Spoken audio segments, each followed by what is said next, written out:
What up, everybody? Welcome back. What's happening? You know what I mean? My name is Jacques Ray. It's Adrian Peace. And this is the Nice Guys Podcast. So today, it's still a burning topic. I thought I was going to ignore it because I was like, it's getting redundant in regards to all the Kendrick and Drake beef. But I figured we should just go into it today. I'm on one today. I ain't gonna lie to y'all. Shout out to everybody. Critters Don't Die. Shout out to Larry Jones sipping his hot tea. Let me get my shout out to Charles Ray's, man, at the farmers market. Yeah. You know, shout out to them. I definitely want them to be on the pod at some point. Black-owned coffee company. Oh man, okay. You know what I mean? Charles Ray's, man. Check them out. Fire. I get them every time amazing. I go on Saturdays. I look forward to getting my coffee on Saturdays from them. So, y'all at the farmers market in Frisco. Check them out. Beautiful. Yeah, but back to this beef. So. Man. Subliminal messages. It's been very entertaining. Very entertaining. It's been, it's a different type of beefing now too, because I think we're a lot more involved interaction-wise, and people are sharing each other's thoughts collectively, and the internet has created that space. Mm-hmm. So this is a different type of realm, not only just because like the beefs with like Nas and Tupac, it became more of a distance between the two, even though it's still being communicated from wherever, point or, location it was at. Yeah. But now the internet made things flat. So it felt like he's really going back and forth with nobody else around, but everybody else is truly involved and paying attention. Man.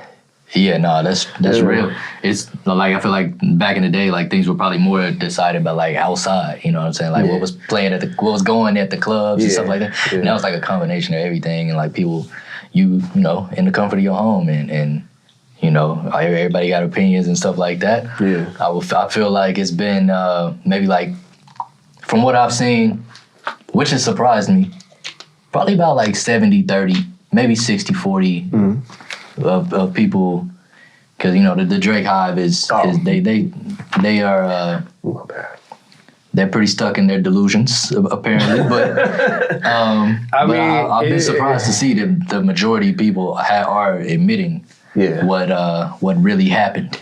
I mean, it was definitely a lot going on. It's funny, I even seen the situation that was created artistically, because Saving Private Ryan, remember that the scene when dude was, I think, stabbed in the chest, he was like, be quiet, Kendrick over Drake, just be quiet, something like that. And you got J. Cole on the steering wheel crying, like on the bicycle. Oh, man. I was like, internet just made it more creative in terms of this 100%, bro. The internet always wins. It's almost...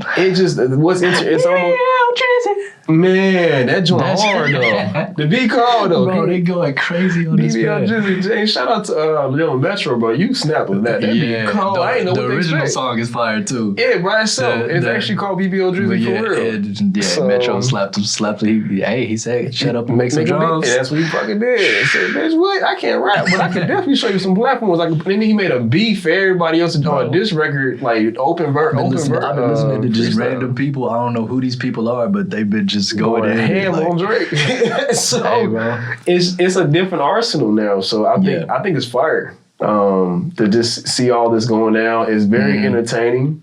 It's almost like when you're watching sporting events more than an actual like fighting events. Because I feel like with rap battles, it does become like in your face type stuff when you see like those underground rappers battling that thing. Now it's like, whose team is better than whose team? Now it's like it's not an individualized situation. It's about whose camp is larger, who's got the stronger fan base, who's gonna listen to stream the songs up. Because not like us, it's like charting #1. Yeah, everywhere. Yeah, it's a hit record. Right. He actually made a hit. They talking about making a remix to it or something like that. Oh my gosh. There's rumors out there at the time that this is... That's gonna be hard. Yeah, I can't wait to hear it. I wonder who would be on it. Chris Brown? No, he's not. Chris might. If he reignites that beef, I'll be like, "Wow, Chris, you just want to be on one." At least, I mean, if you're gonna have like the light skin, dark skin cloud, I guess it would make sense because creatively, Kendrick and Chris Brown have made a record, and Chris Brown seems like he on one right now.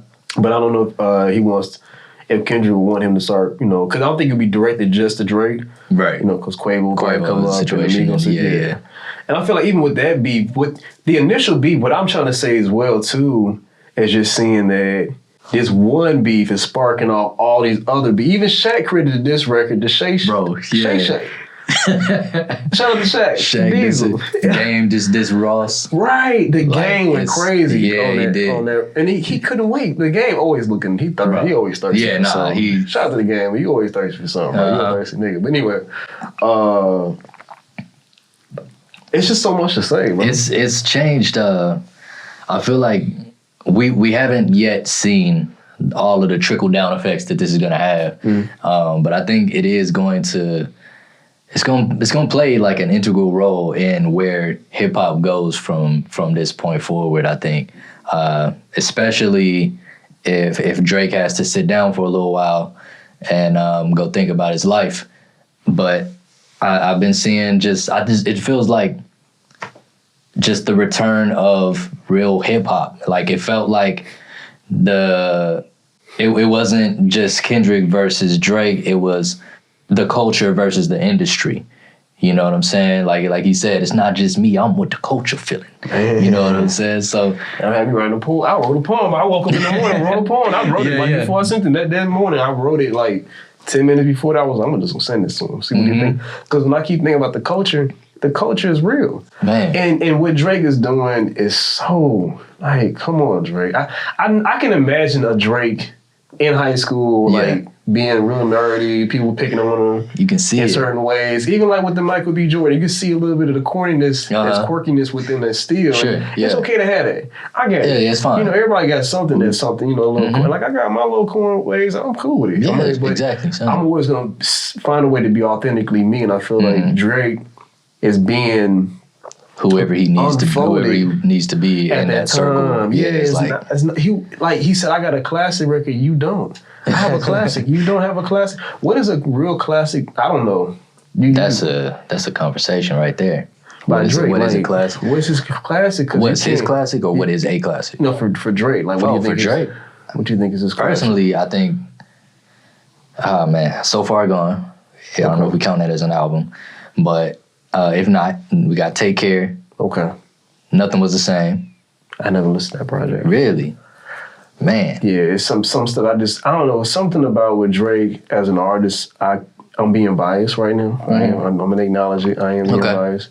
It's just, I feel like he's in my face too much. It's almost like the little kid that really wants to, I just really, you know, when he said, Lil Wayne, like I can see that in him and what he's doing. I get he's hype, but it's almost like you can see that you're trying too hard. Like when you ain't got a lot of kick it, just relax. Yeah. Sometimes when you try to do too much for a real artist, it's not authentic. It's gonna come off rushed. It's so crazy to me that like going back to older Kendrick songs, it feels like every song is relevant to what's going on right now. I was just thinking that. Song. I was even just the Drake thing. I feel like it just leads up to this point. It's crazy. It's like he saw something there. Yeah. And like in his mind, you're like, damn, maybe I got a bone to pick.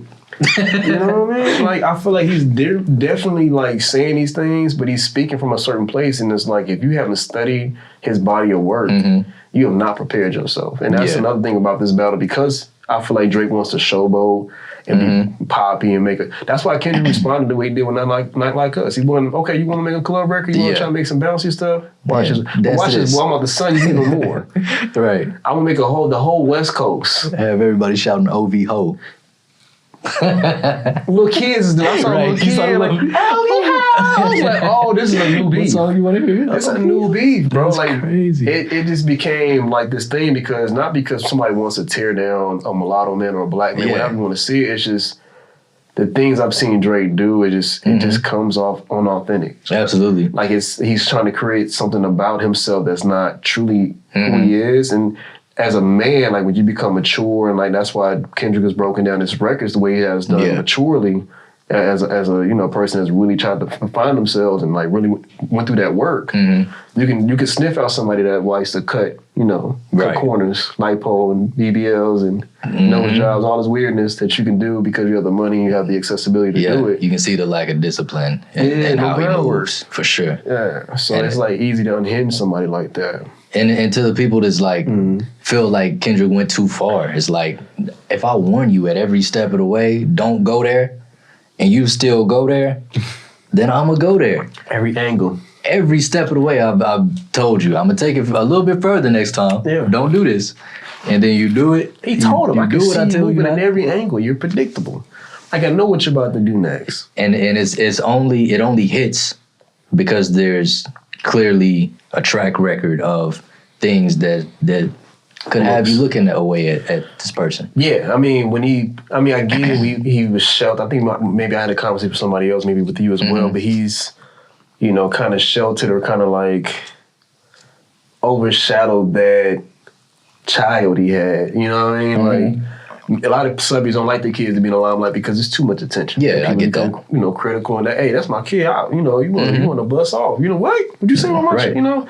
But I think with that circumstance and him having a child with an adult filmstress, you know, that's going to create even more out of that, you know? And I mean, if you're going to go into this beef, no, don't throw rocks. You live in a glass house. You feel me? Like that. I mean, I'm not 30 yet. I'll be 30 this year. But even at 29, like I can't really think of the last time I had dinner with a 14-year-old or. No, I don't think I Unless have. You like a little cousin, niece, or nephew. I can't remember that. Or the last time I was, you know, really texting 17, 18-year-old. No, I don't really recall those moments. And I'm not taking away from him as a person, but it's just you just gotta know how to mind situations certain way. There's gotta be boundaries. Yeah, that goes to the lack of discipline thing again for me. It's like it's not even a matter of saying Drake is a pedophile or anything like that.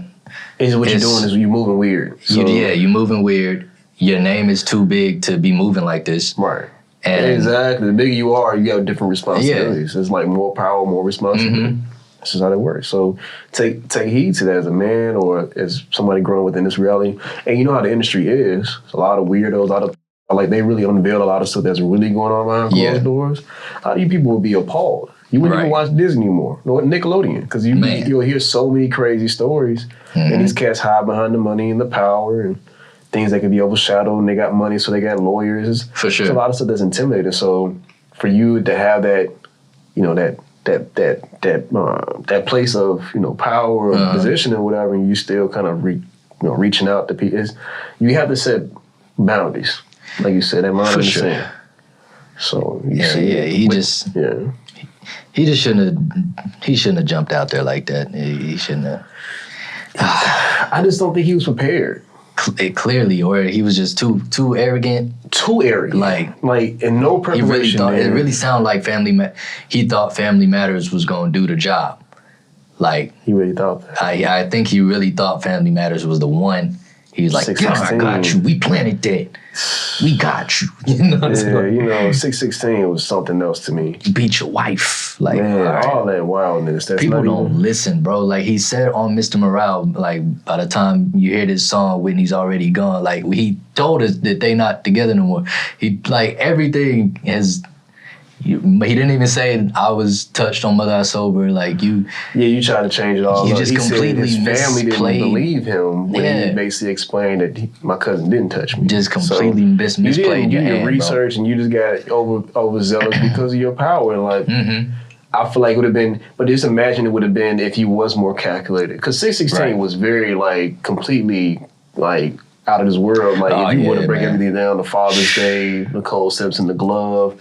Like you see all these different things that Kendrick was doing strategically, and even unveiling the full body of artwork that he put out there for the cover art and stuff like that. He was just doing different things to show you. Even like the last Not Like Us looks like a plantation. Yeah. When you look at it from the outside, it's like you have this big mansion, and you go out there to really go pick up, you know, all the talent, take money from them, and then go back to your hideout out there. You see what I'm saying? So it's like the way Kendrick broke it down, and even like broke down the story, Not Like Us, like about him being a colonizer and going to Atlanta, because he's from a different continent. Like Kendrick put this together so well knitted that Drake sounded like he was almost apologizing and like upset and kind of sad that he said these things. He sounded distraught.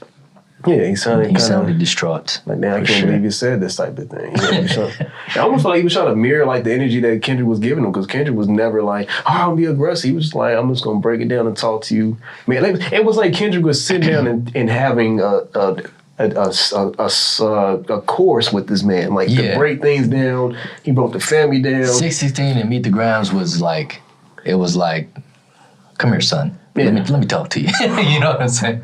Let me put you on game, son. Yeah, the different dynamics of beefs. Like when you see the beefs in the past to now, it's like that Pulitzer kicked in. It wasn't like, first off, Gilp Edge and the clique. You wasn't none of that, or you know what I'm saying? You was a gangster. None of that. Yeah. You know what I'm saying? It was none of that. It was more like, I'm gonna I'm gonna educate you. I'm gonna start off with a definition of euphoria. Man. A show that he executive produced about kids in high school. Like, he broke this down from the start to the finish. He didn't have to release another track after Not Like Us. The layers in this have been just insane. Insane. I think Not Like Us could be a movie now. They can go out there. Man. Lena Waithe, if you hear this, and you should let me know. I'd love to have a role in Not Like Us. I'll be in that joint because you snapped on this last, this last project they did. Yeah, them was just off the chain. This new season, crazy. Man. So anyway, Not Like Us becomes a movie. Shout out to Kendrick. Yeah. Thrown out in the universe and Lena Waithe. If you want to put that together, I think you should. If you hear this, that would be fire. Right. Put that together. That would be hard. I mean, make Kendrick the main character. I mean, it would be so much you could do with that creatively. So, and I think now that we see the creativity behind this battle and how the internet stepped in and different challenges and BBL Drizzy. It's a lot going on. I did not expect that from a beat, but I'm just glad nobody is gonna die from this. Now, the other piece I want to get into was J. Cole. Okay. I mean, but I think it would have been better if J. Cole and Kendrick would have, because I understand them. Yeah. Lyrically, them, strategically, the way they're thinking, but J. Cole being who he is, I felt a certain way because I wanted to see. I'm like, man, you being up, you know what I'm saying? You being a biatch. You feel me? Right. I'm trying to, we trying to, monetize this. I'm not trying to curse so much. Right. But I was like, he was being a sucker for that. But at the same time, when you look how surgical Kendrick was, that beef between Kendrick and Cole would have been like, oh, maybe the gloves would have came off. Well, there's, I'm not Angela Yee. This ain't the rumor report, but there's rumors that Schoolboy Q talked to him backstage at Dreamville Fest, because Schoolboy Q performed at Dreamville Fest this year. I know. Okay. So there's rumors that Schoolboy Q went and had to talk to him and was like, hey, this is about to go somewhere that I don't think you realize it's about to go. I love hearing this. And, this is a good rumor. I like this one.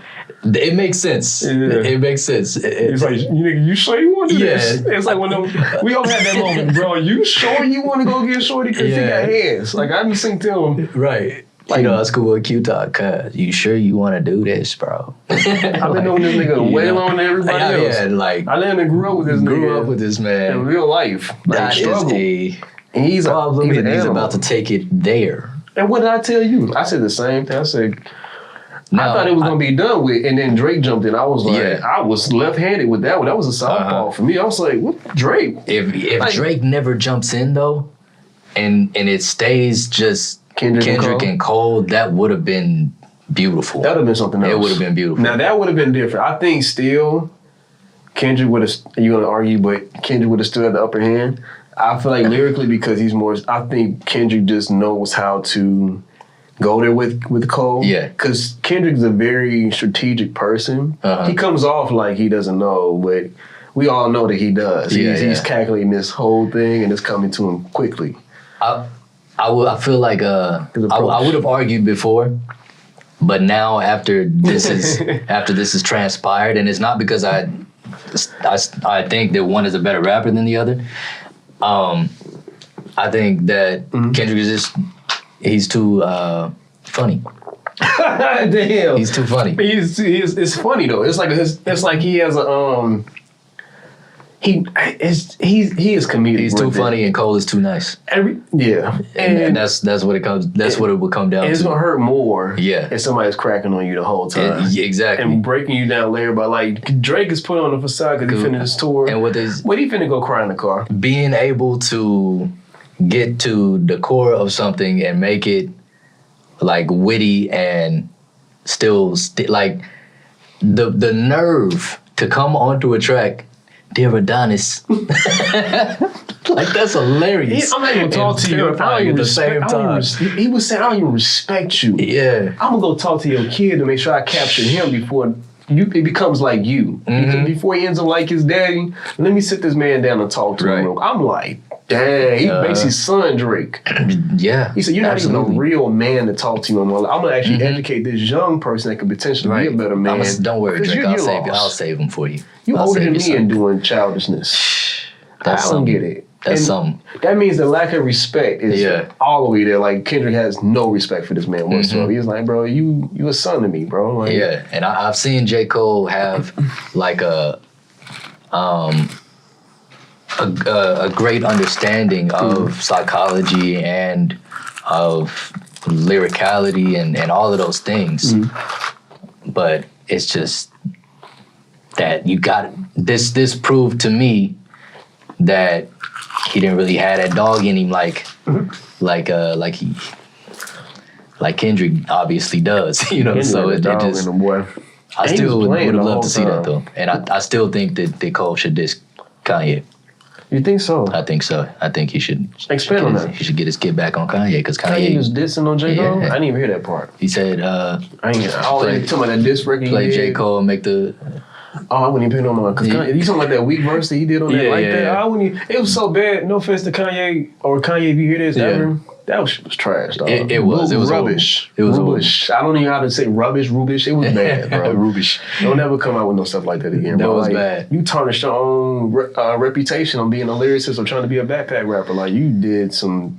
And I heard, I was like, whoa, Kanye, you rushed this. You can't rush. You need to sit down and think this through. Back to where, you know, what I was saying earlier about like this feeling like a great time for hip hop. Ghostface just put out a great album, pretty darn good album. Okay. But Kanye's on there actually sounding like old Kanye. Really? So yeah, shout out to that. You know, I guess you know Ghostface said, "Don't you put no trash on my album, son." You probably did sit there and talk to him like, bro, don't put none of that whack shit you been doing lately. Yo, son, don't be putting none of that garbage. I think with Kanye, I don't think he would even disrespect Ghostface, right? Because of the legacy and what they are. They're like quote unquote boom bap, or like the cats that really got like break down the words and use vernacular and use big words and vocabulary. He understands what the assignment is. Yeah. Kanye just likes to experiment with people. He's very psychological when he does his music. Yeah. Like he's gonna try different things to see what he can get away with and just run with it. You know what I'm saying? And even that, he knows he's created such a platform that he can market whatever. Like, yeah, like when you're already a narcissist and then you have all of these classics under your belt, like I mean I don't have a classic album yet, and I do the same thing already. So like I'd be like, all right, bro, somebody asked me for a verse, I see what they did, but I'm about to go somewhere completely different just because I feel like it's gonna be fire and it's not gonna be what they expected, and I don't know, maybe it make them mad. But you should do that though. You should always do that, man. Like up the caliber, you know, up the ante whenever you're doing things, because I think it's always nice to see friendly competition. Right. Like people go at it because. Not saying we talked about in one of our podcasts about war. Yeah, it creates something else. Like I feel like this war or whatever's going on with this beef between Kendrick and Drake really just kind of created a whole nother way of beefing that we never seen before. Now, what do you think about Hit Records and came out this year. Right. Classics. Like, what do you think about what Questlove was saying? Oh, that this is like a distraction or something. What was he saying? Well, no. Well, that's more along the lines like kind of like what Vince was saying. Vince was saying that like, you know, Taylor Swift is fighting for our streaming rights, and while we were talking about the beef between Kendrick and Drake. Yeah. Which I mean, he had a point. I mean, points were made for sure. Shout out to Vince, and I think smart dude. We need people like that for sure that are gonna use their voice for that. Absolutely, those are the people that should be doing it. I think. I just feel like the masses are always gonna do what the masses do, unfortunately, and so yeah. But yeah, we need people like Vince that will give that answer when asked that question for sure. But with Questlove, man, he was saying basically he was saying this wasn't a good battle. It was just two people using throwing dirt on each other's names. Like two black men throwing dirt on each other's names to bring one another down. There was no skill involved. It was wasn't about rap and all that stuff, and was saying that like the same people that are championing it and excited about it are gonna be the same people putting RIP under a post soon. It's like, for me, I feel like Quest, shut up and make some drums. Make some drums? Some drummings? Shout out to Questlove, man. Shout out to Questlove, legend. Yeah, I just what we was saying was not necessary. when you say it like that, I'm just like, I shouldn't hear that, bro. I'm like, this is actually invigorating because a lot of the way that the music has been going with hip hop has been very bubblegum to me, and it's all about trendy, and like nobody's really sparring off or really, because like hip hop is an art form, absolutely, and it's to a point where, and it's like we get mad when other people come in and do the same thing we doing, but actually capitalize off it. But I mean, you created the art form in the first place, so why you're not, pushing its boundaries and expanding upon it? I think there's different spectrums to how hip hop has gone into rap and mumble rap, whatever you want to have out there.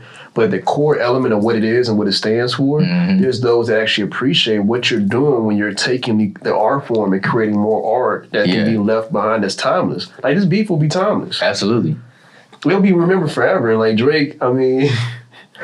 I don't know why you did this, Drake. I don't get it, bro. I don't think you really thought this through. I think he really got excited in the moment. And Kendrick actually is able to capitalize off of this now. Yeah. Because he knows how every angle he told you. He made it look easy. Like, Kendrick really made this look like it was just a walk in the park for him. He expected it, though. He knows how you move. He's watching everything. He's a chess player. You obviously like to play checkers, so you are going to be outmatched in this situation entirely because I've been watching you for the last 15 years. Right.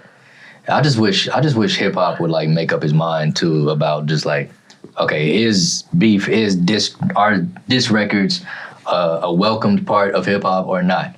So like, because if it's the same people that be excited about it at first, and then when the dust settles, they run and be like, this is a distraction. This is leading to too much violence. Oh, somebody crossed the line and stuff like that. But at the same time, we'd be like, oh, it ain't no line in beef. You know what I'm saying?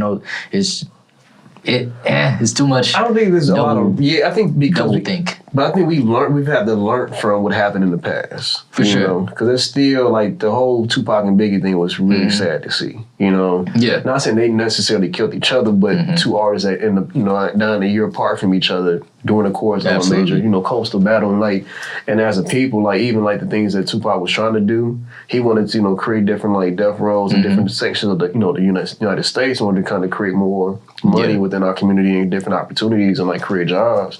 And like he had that, that mindset, but yet, that unhinged part of him, more the, because I think Tupac dealt with a lot of other battles, demons and stuff like that. I think that kind of was manipulated, of course, with Suge and giving him the fight. So when it becomes that physical situation where people are going to be, harmed, we don't want to see that. Of course. But there's nothing wrong.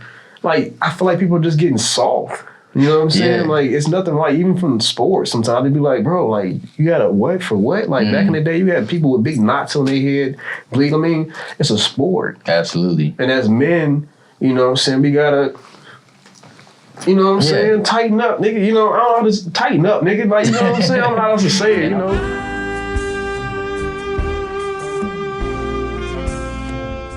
I feel like I understand it a little bit more coming from people who lived through that, right? The Tupac Biggie thing and stuff like that. So you got kind of like some PTSD from seeing that and don't want that to happen again. So you're just like, okay, everybody, let's pump the brakes. Right. I get that, but at the same time, like, I don't see that going there, and maybe you're seeing something that I don't see, but I feel like there's a different way to go about it than just the way that Quest went about it in particular.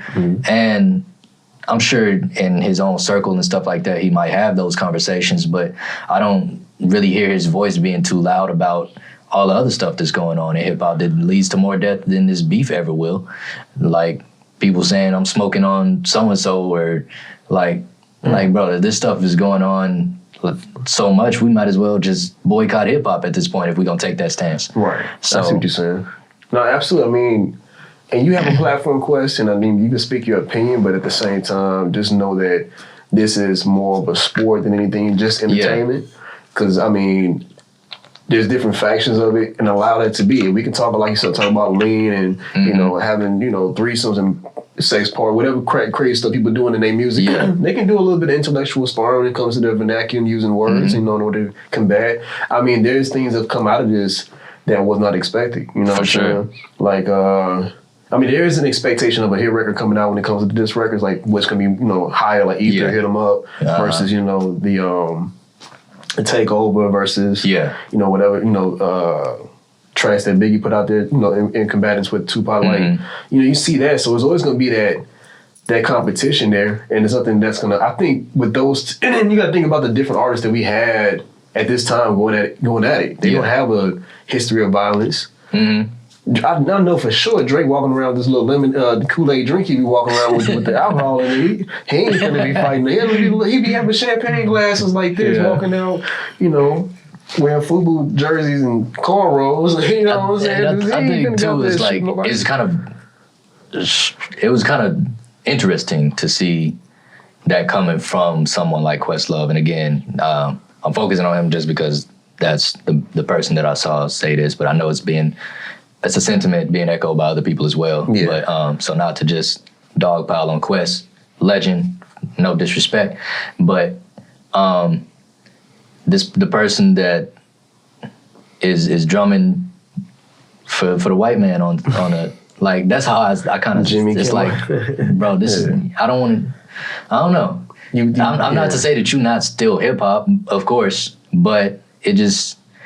You gonna defend Drake right now? Right now in this, so it just feels like people should be happier for the outcome that has taken place. I think. I think. I mean, hey, Baca does have a weird case.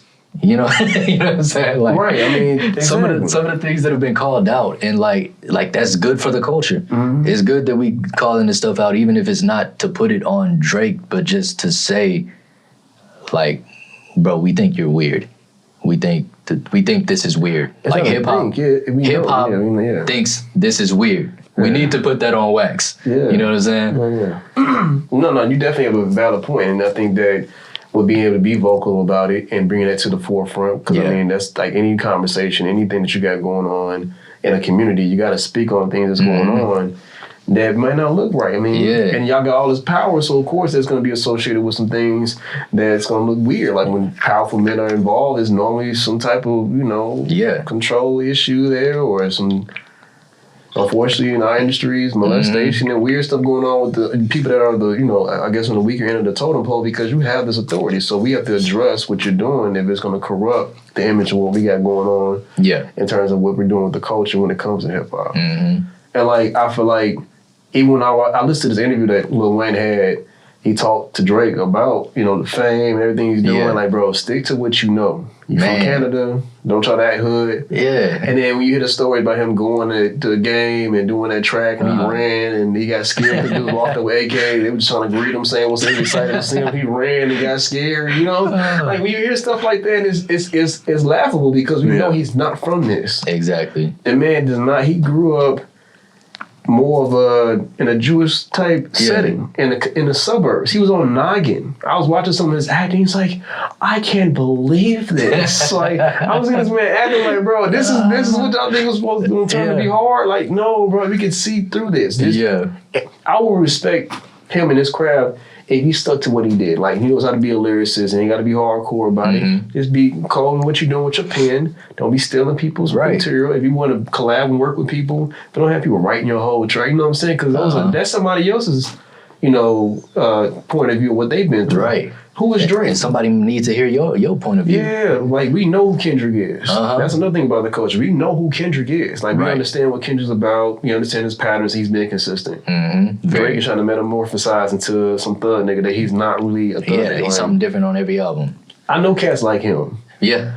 I've seen that, and they try to go places and they end up getting killed because they come across the real ones that's really about this, and they try to get away from it. So it's even more corny when you're going towards the issue. A lot of these cats living the lifestyle want to get out of the issue. Right, and they think that the people around them buys them some sort of cred or like he had the toughness. I guess they said it was like the Hell's Kitchen or Hell's Hell's Angels leader or something like that in a video, and then some other dudes that were like notable gang members in the Family Matters video or whatever. I didn't know that. Okay, yeah. so he's really trying hard to reach out and say I'm tough by doing this. And to say I got all these mob ties and stuff like that, Jay Prince, da-da-da-da-da. Yeah, that's even more cornier to me because it's like, bro, you know what's hardcore is when you got your businesses, you got your properties, but you hire people. Yeah, you build exactly. schools. You revamp the communities. If you want to come over here and deal with that experience and have that real black experience, Drake, go take your ass in the hood and go build something. Right. Build a STEM school. Yeah.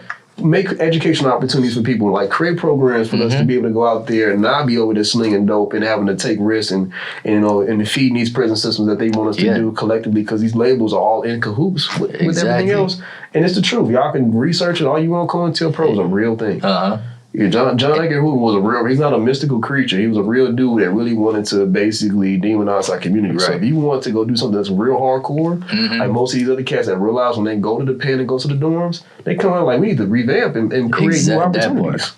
So Drake, if you want to be hard, it's like it's two different types of gangsters. It's the ones that's going like perpetuate the BS and probably even play around with you, knowing that you're not like that, and like shout to not shout, but like the 6ix9ine situation. They knew that boy wasn't like that, but he had a platform. Yeah, exactly. So they took advantage of it and put guns in his hand, all that stuff. And then it's the people like I grew up around. This they told me like, hey man, you smart. Stay in the books. You smart, bro. Right. Like you ain't gotta live this life. You know what I'm saying? Right. I didn't choose this. You don't have to. Right. So it's like everybody, like the real ones will tell you, like, hey bro, you got a gift. Just be you. You know what I'm saying? So it's like we need more of that, not dudes perpetuating, fugazi. Yeah. The fugazi. And that's what we really saw was the real taking down the fugazi. Yeah, the authenticity. I mean, authenticity is authenticness is always authenticity. I'm creating words right now. Yeah. I'm on one, y'all. Anyway, shout out to 420. But anyway, so authenticity is a real thing, and it's gonna real recognize real. And if you can see you can see a fake situation. It's like, bro, I can see through what you're doing. I'm finna break down the layers of this onion. I'm about to show you there's no real core here. You're not solid on the inside. Yeah. And that's what he said in one of his diss, right? He's like, this is a battle with yourself. It's like a battle with me. I'm going to make you a better man after this. You're battling with yourself, and I can see through all of the bull crap. Right. You know what I'm saying? You're not really battling me. You're actually battling your ego. Yeah. That you develop. Because deep down inside, you're a weak person on the inside. No matter how you want to see it, because Kendrick's he chose whatever he had going on with him and his chick at the time, or whatever's been going on. Yeah. That's their personal. But he still never hid his kids. He still has on the artwork for one of his projects. It's not like he's sitting there just acting like she's not of value to him and his kids. So they have whatever they got going on. Yeah. But he still hasn't hidden anything. And made Mr. Morale knowing that other questions could be asked of him, like, dang, is this really what y'all's relationship was like? Dang, is this really like the We Cry Together video? Like, damn, you really be talking to your woman like that? That was a deep track. That track got so many layers to it. Yeah. I would listen to that song all day one day. I was like, damn, I've been through this. I've been through it. Same. So, and I think with this battle too, it does make you take a look back at these people's catalogs. Because you're comparing. It's all monetary gain, because we're listening to these songs and getting them streams and then like going back and like studying and researching. But it's definitely something that also I think is very intriguing, that makes you go back to the catalog after so many years, and then even actually having a song together on one of his initial projects and being on tour, and then seeing the evolution of this all. So you just see a lot more. We can have these conversations and pods, and everybody has access to the information. They can have voice their opinion, and it can be seen. And some of the takes, some of the comments, I don't get too embedded because I don't like doing that, but it's been hysterical. Yeah, it's been one of the funniest beats. The memes, the comments. And Kendrick's side all the way through. Kendrick is a comedian, dog. Right. And I told you he go hard on people on these games and stuff. He be saying some funny. I'm like, Kendrick just cheated us. All of the best, I feel like you'll find like all of the best writers and stuff like that were like really could have been comedians. Like I can see that. I can see you know that. what I'm saying? I mean, comedians do about the same. They're still performing things they've written out. They create a whole. Yeah. And actually, shout out to Cat Williams. I actually watched the actual live he did. It wasn't really meant to be funny.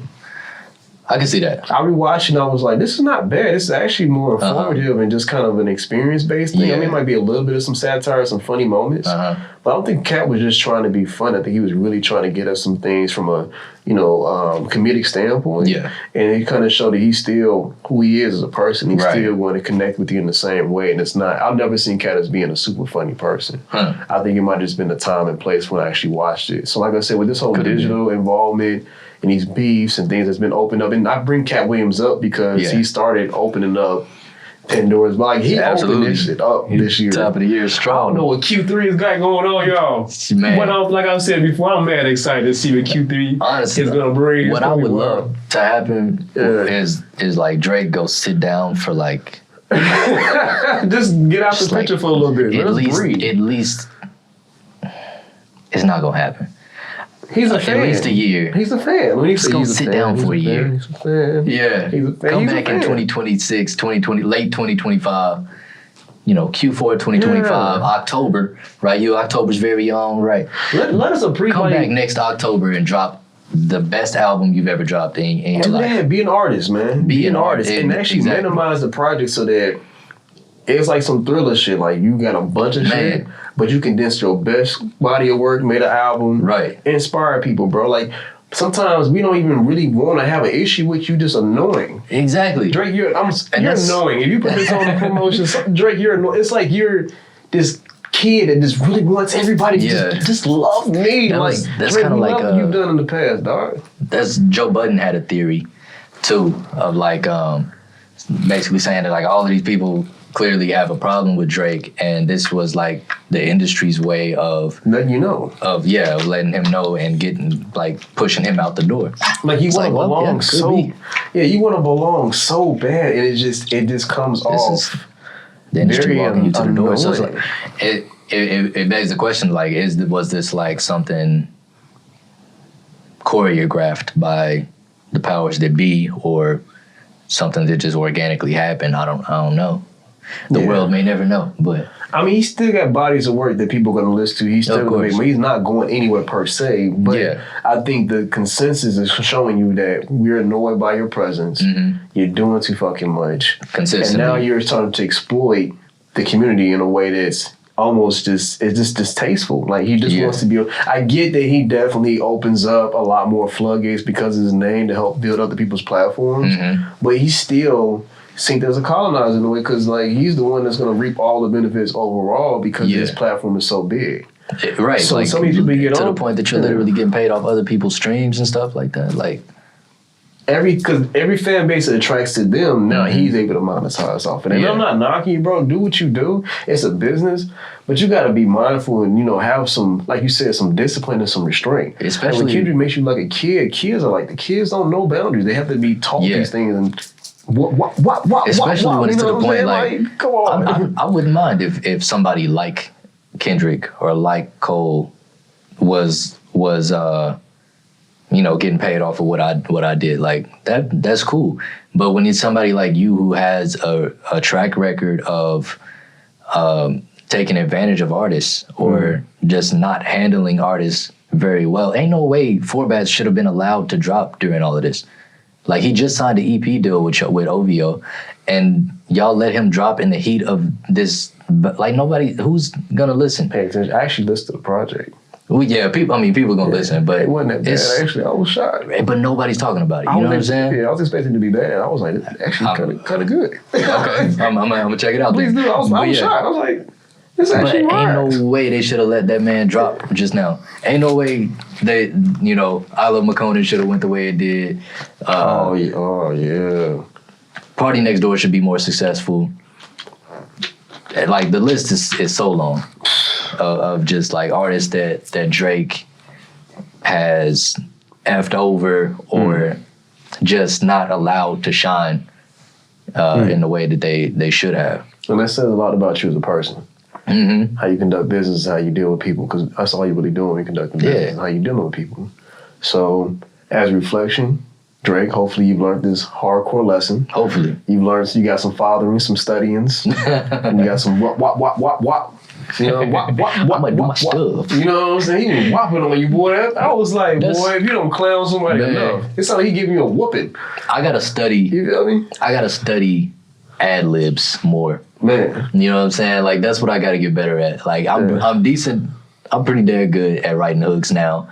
I wasn't before, but like I feel like my progression has been, just writing verses and stuff like that, and then writing hooks was kind of been the focus of my last couple years, and then but the ad-libs is something that continuously evades me, but I gotta get better at that, because you see that they win the fight. They stick. They can win the fight. You don't want to hear Like all of the extra little sprinklings on there, and it's funny, right? That's what really kind of makes the track. That's wild. That wop happening. Yeah. I mean, I ain't gonna lie. I wait for that part. Wop. I can't wait till it come on. I was like, boy, that is hard, bro. I didn't want to go see Wop around the crib. You feel me? It does. So, this, I think, like I said, there's a lot of takeaways from this battle. It's interesting to see how the dust settled. I didn't think that he should have done the hard part 6. That was even more corny. Yeah, it was expected, but it was super corny. Like, shut up, Drake. Like, I woke up the next day, oh, I knew you were going to do this. I knew you were going to do that. Shut the fuck up. You ain't no shit. Shut your light-skinned ass up, bro. Even if you did, we don't care. Sorry, yeah. But if you whatever you did, it just didn't sound right. It sounded like, oh, I knew you were. No, you're not no mastermind. Right. You sound like a manipulator now. Yeah. He actually fell right into the trap. I'm like, bro, you sound manipulative in that track now with putting the Heart 5, which is a really deep record, because obviously, shout out, rest in peace to Marvin Gaye, he got that pass. But even like the collage of different faces you use in the video, the representation of Nip, it's like you just tried to really use that. One of those because you know how the West Coast feels about Nipsey Hussle and that situation as well, and to show commemoration to him, you're gonna take that song and try to make a diss record to somebody from the West. Like, Drake, go sit your ass. Every single one of those, Kendrick has a rapped on, like rapped.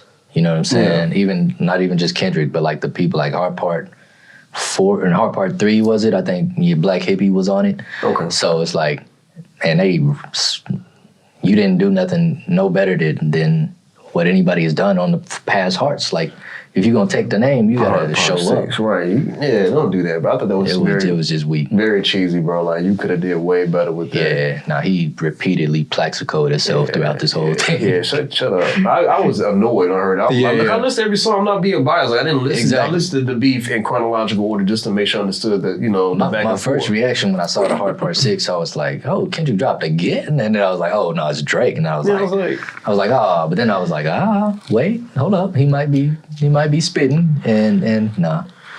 It was disappointing, bro. You outmatched Drake. You did not do your studies right. You're not that caliber of an artist. If there's going to be a big 3, Kendrick is number 1 for sure. I play Kendrick, Cole, and then potentially Drake. Yeah. I wouldn't put somebody else in place of Drake, because Drake is not even, in terms of spitters and what I expect, and when it comes to artists of that caliber, and when it comes in terms of the top 3 hip-hop artists, Drake is not my top, not even top 10. No offense to Drake. He's not my top 10. I'm a little bit of older generation too. Yeah, we're the same age. Me and Drake down in the same age, so like we come from that same era. He was in my top 5. Now I would say he'd have to be somewhere top 15 for me. Top 15. Yeah, top 15. He's definitely lost a lot of rank, and it'll be shown over time because his body of work is for Target. It's not targeted towards people that are really core. Yeah, like, because I still listen to niggas like Big L. For sure. I still listen to L. Cool J. I still listen to Busta Rhymes. I still listen to Tribe Called Quest. I still listen to Cool G Raps. Oh my God, but a huge shout out to Cool G Raps. That nigga, you know he was abusive as fuck. Shout out to because he was with Corinne Stephens, and he used to get in a very abusive situation with her. But fire, man. Cool G Raps is a legend, dog. My cousin, shout out to my cousin DCFS. He put me on the Cool G. I was like, this nigga is hard, man. Even Kanye West has mentioned Cool G Raps. Right. So I got other artists that I would put up there in terms of my top 10. I'm extremely thorough with that process. There's a lot of, my top 10 is extremely like back and forth. I think most people that are really into hip hop and like had seen that golden age and like how music was and the sport and uniqueness of each individual artist. compared to now, everybody sounds down there the same. Yeah. In a lot of different ways, because it was an amazing time to see all these different energy, even from the West Coast to hear the Bay, from the LA to all those different all these different flavors. styles when emerge. It was like Baskin Robbins in the past. Nigga, new flavors come every week. Damn, nigga, who the fuck is that? I miss that excitement, and I feel like this beat brought that back because I wanted to hear lyricism. I wanted to hear the combatants. And we got so many different styles just from one person. Like that was Kendrick went crazy. In one song, he did like 3 songs in one song. And the Euphoria was crazy. Yeah, bro. He took a goddamn... And then when Gilly the Kid, man, King, whatever, said that shit about, how you gonna use a Teddy Pendergrass record for a diss record? You supposed to... And I'm like, bro, Gilly, who have you ever even really wanted? Like, have you listened to yourself? Like, he be really feeling himself. He does. He does. Yeah, Gilly, just chill, bro. You ever see this, chill, man. No disrespect all the time. Like, oh, you cool. Listen, I like Gilly. But when you talking this beat, I was like, bro, hush that. I don't know what you're talking about. Yeah, nah, some people... And then that's another thing, too, we want to talk about just a little bit. I know we got a couple minutes here. But, like, just like people from a business standpoint, because social media is so huge, celebrities picking sides because of the money in their pocket. Exactly. And even certain cats that want to be like, oh, Drake... I think deep down inside they want them like Drake. Kendrick, but they got to be Drake on the outside and make, no one damn for damn sure. Like years later, they're going to be like, yeah, you right. Kendrick definitely murdered this nigga. Like Drake just had the bigger platform. And then I don't even think like they that allegiance to their money won't even really allow them to admit the truth to themselves. Like, so it's like they really believe in this. They really drinking the Kool-Aid. Yeah. And it's drinking all of it. It's annoying to see.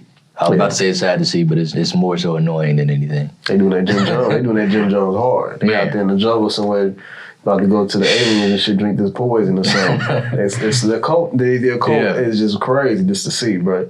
I think we definitely tried to unlayer a lot of layers when it came to that beef, bringing different parts of it as well with the J. Cole kind of stepping to the side, which was... You did the right thing, Cole. It was smart, but it was also kind of like, come on, man, don't start a beef and then go run away. He been spotted everywhere, living his best life. I'm like, all right, I feel relax on the beach, toes in the sand. It's like, let them do their thing. Listening to the way, probably listening to Erykah Badu or something. Yeah, I thought it was a soft move because you don't beef and then I'm sorry. No, it looks less soft now though. After the math, and it's like when you get to a fight, you like, oh, I ain't fighting you. You want to keep doing it? And there's niggas Michael J. White, blood and bone, and something like that. You like, okay, I see why you did that. Yeah. So, but shout out to them, bro. I was glad to see. I'm excited to see this Javante fight that's coming up as well. Shout out to them, Mike Tyson. Man, bro, all Jake Paul, like this is all making it. This year is exciting. It's an exciting year. I just hope the world don't blow up. Right. I need everything to stay in one place so that Q3 is good, Q4 is good. I want everything to continue because I know we got a presidential election coming up and you know who's running again. But if he get them stimmies again, I ain't gonna lie. I need to Hey, Trump, I need one of them stimmies there right now, my boy. Today. I should have used that a little bit more wise. I should have created I should have did a lot of stuff with the last stimmy, but I know what to do this time. So if you get in place, brother, please ignore all student loan debt and please give us some stimmies. We need some stimmies. So anyway, but definitely, man, I'm glad to be able to kind of touch on everything that we talked about. And talk about these different people's situations, smart moves, the breakdown, the influence, the culture evolving. Yeah. And I think we definitely have a lot of stands. But we want to hear y'all, take on it as well too eventually. We're trying to connect, good or bad. Whatever you got to say, throw it out there. We want to hear you. Again, my name is Jacques Wright. Adrian Peace. Thank y'all again for tuning in. This is the Nice Guys Podcast. And y'all be safe, man. It's been one. Peace. Boom.